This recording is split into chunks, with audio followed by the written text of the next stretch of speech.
Shalom, kebenaran hari ini tanggal 21 Februari 2025 bertema Menanti-nantikan Tuhan. Mazmur pasal 42 ayat 2-3. Seperti rusa yang merindukan sungai yang berair, demikianlah jiwaku merindukan Engkau ya Allah. Jiwaku haus kepada Allah yang hidup. Ada banyak ayat yang berbunyi, aku menanti-nantikan Tuhan. Tentu maksud menanti-nantikan Tuhan ini adalah menunggu Tuhan bertindak, menunggu Tuhan hadir. Sebenarnya kalimat menanti-nantikan Tuhan ini di dalamnya tersimpul kebutuhan akan Allah yang tidak pernah berhenti, yang terus-menerus berkesinambungan. Biasanya kebutuhan kita akan Allah itu adalah pertolongan Tuhan dalam menyelesaikan persoalan. Persoalan hidup dapat kita kelompokkan dalam dua bagian. Pertama, persoalan pribadi. Bagi yang masih belum dewasa, yang masih hidupnya berpusat pada diri sendiri. Kedua, persoalan pelayanan. Bagi yang sudah teosentris, sudah berpusat pada Allah. Hidupnya sudah seperti anggur yang tercurah dan roti yang terpecah. Lalu kita menanti-nantikan Tuhan karena kebutuhan jiwa. Setiap hari kita menantikan Tuhan dengan lawatannya, seperti air yang kita teguk. Kita membutuhkan Tuhan untuk mencapai kesucian. Kita membutuhkan bimbingan, tuntunan Tuhan untuk meningkatkan kekudusan, kesucian kita. Karena tidak ada yang bisa menolong kita hidup suci kecuali Tuhan. Dan yang terakhir, kita menantikan kedatangan Tuhan yang kedua kali. Jadi kalau sampai orang tidak menantikan Tuhan, betapa rusaknya hidup orang itu. Banyak orang menantikan Tuhan hanya sampai persoalan pribadi. Sejatinya, betapa miskinnya orang Kristen seperti ini. Coba kita memeriksa diri sendiri. Apakah kita menanti-nantikan Tuhan? Untuk apa? Sebab jika seseorang makin dewasa, dia tidak lagi fokus pada dirinya sendiri. Seiring dengan kebutuhan kesucian, maka hidupnya berpusat pada Tuhan. Tuhan tidak akan membebani orang itu dengan persoalan-persoalan pribadi. Walau persoalan-persoalan pribadi akan selalu ada di dalam hidup kita. Dan persoalan-persoalan pribadi itu merupakan katup pengaman bagi kita. Kalau kita sama sekali tidak punya persoalan pribadi, maka kita memiliki kecenderungan untuk menjadi ceroboh. Karena kita memiliki zona nyaman. Dengan adanya persoalan pribadi, kita bisa merasakan kebutuhan, jalan keluar dari masalah-masalah yang ada.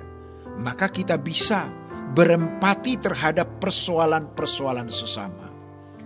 Hal ini masuk di dalam pelayanan.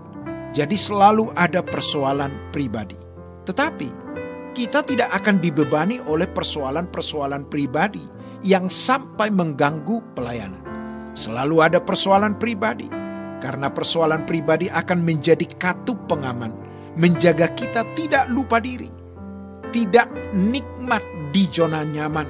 Supaya kita masih memiliki empati terhadap penderitaan orang lain.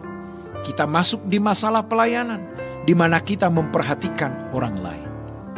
Kalau orang sudah masuk di pelayanan dan Tuhan mempercayakan proyek-proyek pekerjaan Tuhan yang besar, maka dia pasti menghadapi persoalan pelayanan. Tuhan tidak membuat pelayanan kita berjalan mudah. Bahkan kadang-kadang kita bisa berpikir seakan-akan Tuhan tidak membantu kita.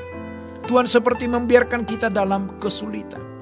Di situ Tuhan mengajar kita untuk bertekun, untuk tetap mempercayai Dia, untuk memiliki motivasi yang murni dalam pelayanan, dan untuk tidak mencari keuntungan pribadi.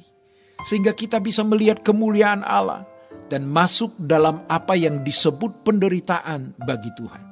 Karena penderitaan bagi Tuhan itu mendatangkan kemuliaan.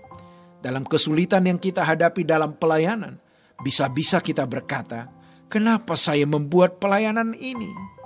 Ini menyusahkan hidup saya.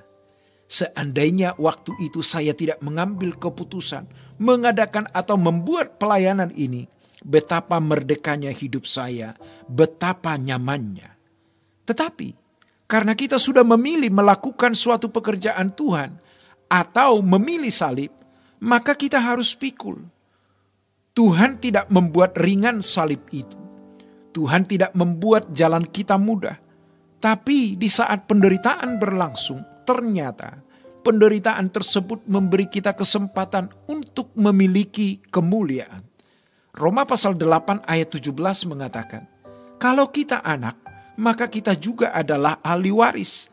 Artinya, orang-orang yang menerima janji-janji Allah yang akan menerimanya bersama dengan Yesus.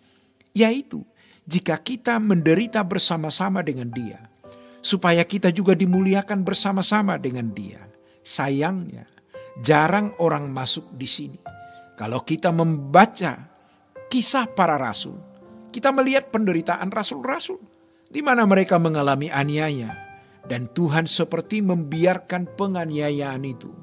Murid-murid ditangkap, Yakobus dipacung kepalanya. Dalam kisah para rasul 2-3, para murid berdoa menantikan pertolongan Tuhan. Bukan untuk masalah pribadi mereka, melainkan masalah pelayanan. Namun, pasti Roh Kudus pimpin. Jadi dalam keadaan setengah putus asa, kecewa, pahit karena masalah pelayanan yang berat, kita dibawa kepada pengharapan akan kedatangan Tuhan parousia.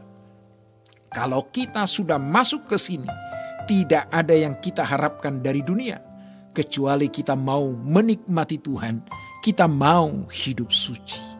Demikianlah kebenaran hari ini. Tuhan Yesus memberkati. Sola Gracia.